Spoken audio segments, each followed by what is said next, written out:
Solo. Hello, xin chào các bạn đã quay trở lại với review 5 phút.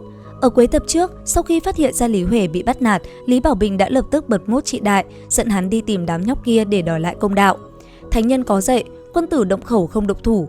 Nhưng mà Lý Bảo Bình có phải là quân tử đâu, nàng vẫn chỉ là một tiểu cô nương. Nhưng mà Tề Tiên Sinh đã từng nói, tiên lễ hậu binh. Cho nên, với tư cách là học sinh đắc ý nhất của Tề Tiên Sinh, Tiểu Bảo Bình mới quát lên một cách lễ phép. Kẻ nào trộm đồ của Lý Huệ, lăn ra đây. Sau đó thì tiểu cô nương không thèm nghe ba tên kia nói gì, nàng liền cầm tường phù đao lao đến với khí thế vô địch thiên hạ. Thử nghĩ mà xem, ba tên nhóc con gia đình quyền quý, quanh năm bắt nạt kẻ yếu. Sao có thể so sánh với người đã từng dừng bước chân mà vượt qua vạn dặm. Nàng lại còn chăm chỉ học theo tiểu sư thúc, luyện tập hám sơn quyền nữa. Kết quả hiển nhiên là chúng bị Lý Bảo Bình tẩn trong một trận, đến mẹ cũng không nhận ra. Cũng trong lúc này thì Trầm Bình An đang cùng hai đứa bé nghỉ ngơi trong một ngôi miếu hoang. Trong lúc đang lo lắng về tình cảnh của đám ngốc Lý Bảo Bình thì Trầm Bình An cảm nhận được có dị động từ phương xa đang tiến đến nơi đây. Nguyên nhân là do cách đó nơi này không đến 10 dặm đang có một cuộc truy sát.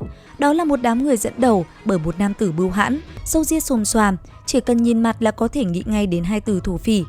Đám người này có vẻ như đang vô cùng hào hứng, liên tục văng ra những lời lẽ thô tục và cản rỡ. Còn đối tượng bị truy sát đang chạy phía trước chính là một người phụ nữ, dung mạo kiều mị, áo quần đã bị tàn phá đến thê thảm. Chỉ thoáng qua một thời gian ngắn, cuộc truy đuổi đã đến gần tòa miếu hoang mà đám người Trần Bình An đang dừng chân. Hắn dẫn theo hai đứa trẻ, bình tĩnh bước ra ngoài cửa miếu. Trong khi tiểu nữ áo hồng có chút e ngại mà đi theo sát lão gia của nàng, thì tên tiểu tử áo xanh kia thì rõ ràng lớn mật hơn nhiều. Trên mặt tên nhóc con này tràn đầy vẻ hứng thú mà xem màn rượt đuổi này giống như xem kịch vậy. Đã thế, còn xúi Trần Bình An làm ra hành động, anh hùng cứu mỹ nhân, chắc chắn là con. À không, tiểu nương tử kia sẽ cảm động mà lấy thân báo đáp cho lão gia. Tất nhiên là cảnh Thanh Đại Đế lại ăn một phát gõ đầu đau điếng đến từ Trần Bình An rồi. Chuyển cảnh đến Sơn Nhai Thư Viện. Trong tập này sẽ có hai sự kiện đáng chú ý. Một là Vu Lộc đối đầu Lý Trường Anh và Hộ Đạo Giả. Hai là Lý Nhị một mình combat với cả Đại Tùy. Trước khi nói đến việc tại sao Lý Nhị lại đột nhiên xuất hiện tại Sơn Nhai Thư Viện, ta phải nói về con trai Lý Huệ của hắn trước. Tiểu tử này nguyên bản khi còn ở nhà vẫn nghĩ rằng việc mà mọi người đối xử tốt với hắn là một điều hết sức hiển nhiên. Và thêm nữa là vì hắn vẫn còn là trẻ con, cho nên ý kiến và thái độ của hắn đều không được người lớn coi là chuyện gì to tát. Nhưng ngay lần đầu tiên gặp chuyện trên thuyền khi đi ngang qua Tú Hoa Giang, Lý Huệ mới biết rằng những người ở ngoài không phải đọc nhiều sách thì sẽ giống Tề Tiên Sinh, làm quan lớn thì sẽ giống đốc tạo quan của Ly Châu. Thậm chí là trái phải, trắng đen, đúng sai đều không giống như trong sách mà hắn đọc. Thật may mắn là vẫn còn có tiểu sư thúc của Lý Bảo Bình ở phía trước Lý Huệ. Người này có thể không biết chữ nhiều bằng hắn, nhưng mà mỗi hành động, cử chỉ của người đó đều giống như đang giảng giải cho Lý Huệ biết được chính xác đâu là đúng và đâu là sai. Thậm chí, dù cho phải đối địch với những kẻ rất lợi hại, chỉ cần đạo lý của Lý Huệ không sai thì người đầu tiên bảo vệ những đạo lý đó chính là tiểu sư thúc. Nhưng bây giờ, tiểu sư thúc không có ở đây, Trần Bình An đã ở trên đường về quê rồi. Lý Huệ bị bắt người khác khi dễ trước, đồ của hắn bị người khác đoạt mất, là Lý Huệ sai sao? Không. Lý Bảo Bình thay hắn đòi lại công đạo, Lý Bảo Bình sai sao? Không. Tiếp đến là Lâm Thủ Nhất bị kẻ địch ỷ vào pháp bảo của gia tộc mà đánh trọng thương. Không có ai trong đám trẻ đã làm điều gì sai, nhưng hậu quả cay đắng thì luôn là bọn hắn phải chịu.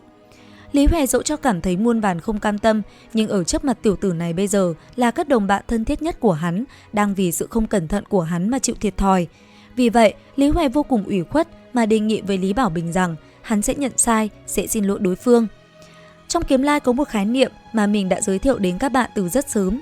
Trong phim cũng nhiều lần được đề cập thông qua đoạn đối thoại của Lão Giao Long, Trình Thủy Đông trong những tập trước. Khái niệm đó là tâm hồ, hồ trong hồ nước ấy, hay nói một cách dân dã là nội tâm. Mà ở trong tâm hồ của Lý Huệ sớm đã được Lý Nhị để lại thần thông cổ xưa của Võ Phu. Sự ủy khuất của Lý Huệ lần này đã tác động đến thần thông này, khiến cho Lý Nhị phát hiện nên mới có chuyện vị võ phu cửu cảnh này có mặt tại Sơn Nhai Thư Viện trong đêm nay. Thật trùng hợp, đêm nay cũng là thời điểm thiếu niên Thôi Sảm đặt chân đến đây, cho nên mới có cuộc gặp mặt giữa hai người. Cuộc đối thoại chỉ đơn giản là Lý Nhị yêu cầu Thôi Sảm phải kể lại chi tiết và trực tiếp mọi chuyện đã xảy ra ở đây, tuyệt đối không được thêm thắt hoặc chế nháo gì vào.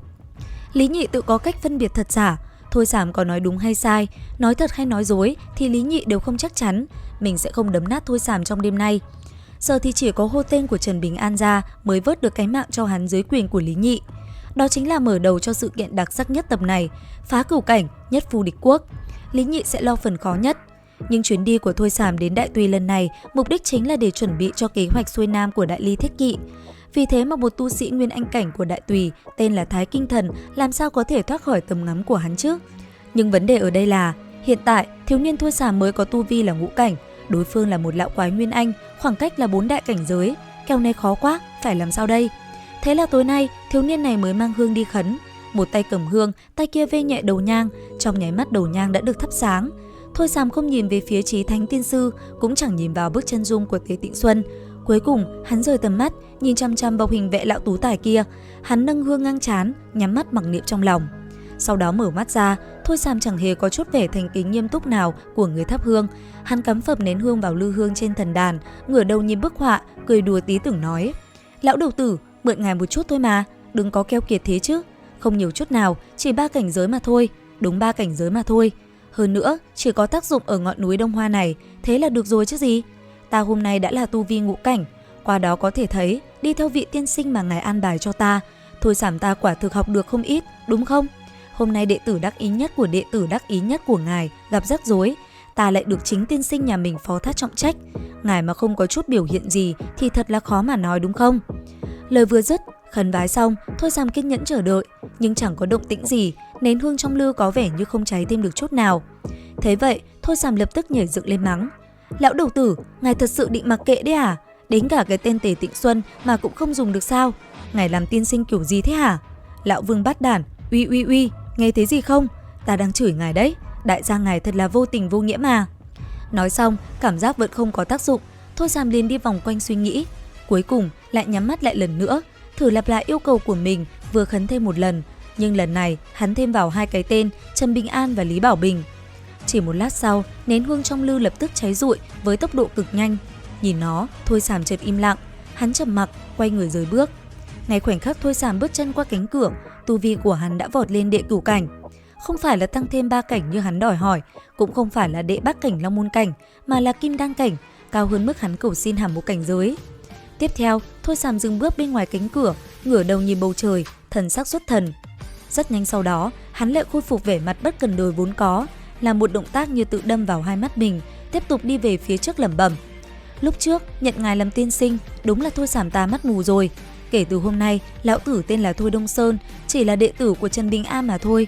Từ giờ trở đi, đã không còn thiếu niên Thôi Sàm nữa. Trên đời này chỉ có Thôi Đông Sơn, lão Vương bắt Thái Kinh Thần, mau đến dập đầu nhận tổ quy tông với Thôi Đông Sơn." Dứt lời, tên nhóc này liền bày ra cái vẻ mặt ngạo nghễ vô cùng. Đến đây thì hết tập 17. Liệu rằng tập 18 sẽ có gì hấp dẫn? Theo dõi kênh YouTube Review 5 phút để biết thêm chi tiết các bạn nhé. Xin chào và hẹn gặp lại!